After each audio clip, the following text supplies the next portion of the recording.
ఇది అంగన్వాడీలో ఇచ్చే బాలామృతం పిండి అండి. ఇది పిల్లలకు కానీ పెద్దలకు కానీ ముసలోళ్ళకి కానీ అందరికీ హెల్త్కి చాలా మంచిదండి. ఇది రొట్టెలు చేసి చూపిస్తానండి.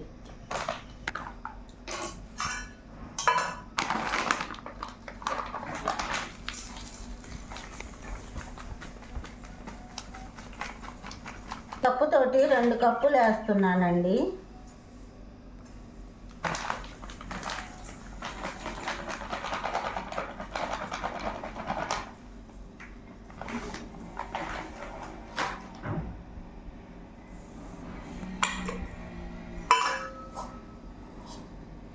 దీంట్లో ఉప్పు అవసరం లేదండి, చక్కెర ఉంటుంది కాబట్టి ఉప్పు వేయక్కర్లేదండి.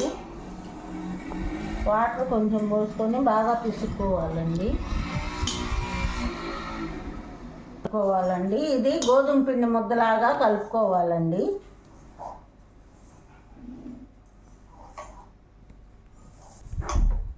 మా పిల్లలు కూడా ఫస్ట్లో తినేవాళ్ళు కాదండి, ఇప్పుడు తింటున్నారు. ఇలా చేసి పెట్టచ్చు. మళ్ళీ చిన్న సజ్జ బూరెల్లాగా చేసి కూడా వేయచ్చండి. ఈ బాలామృతం పిండి దోశలు కూడా పోసుకోవచ్చండి. నెక్స్ట్ వీడియోలో దోశలు పోసి చూపిస్తానండి.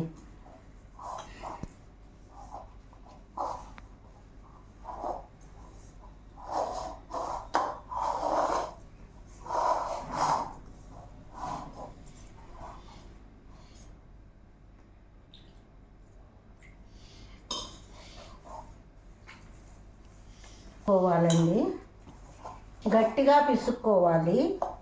ఇలా ముద్దలాగా కావాలండి.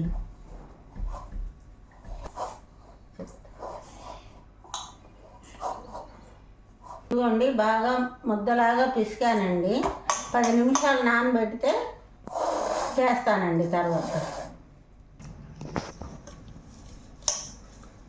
ఇదిగోండి, ఇప్పుడు 10 నిమిషాలు అయిపోయింది. ఇప్పుడు కొంచెం పిండి తీసుకోవాలి, ఇలా ముద్దలాగా చేసుకోవాలి.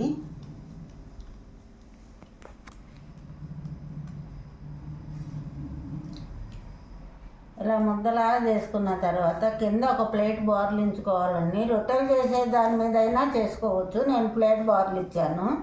వైట్ క్లాత్ ఒకటి వేసుకోవాలి. వైట్ క్లాత్ ఈ ప్లేట్ మీద పిండి వేసానండి. ఇప్పుడు ఈ ముద్ద దీని మీద పెట్టి ఇలా చేతితోటి ఇలా నొక్కోవాలండి. ఇలా నొక్కున్న తర్వాత రొట్టె తయారైపోతుందండి. రొట్టె చేసి చూపిస్తానండి.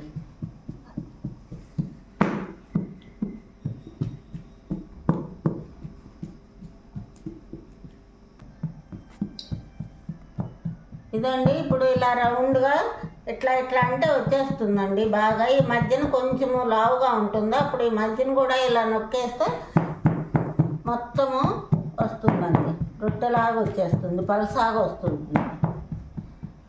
పెన్నెం వేడైన తర్వాత పెన్నెం మీద వేసేస్తే రొట్టె వచ్చేస్తుందండి. ఇదిగోండి, పెన్నెం వీటెక్కింది. ఇప్పుడు రొట్టె అయిపోయిందండి. రోటి ఇప్పుడు మనం ఇలా తీసేసుకొని ఇలా పెన్నెం మీద వేసేసుకోవాలండి.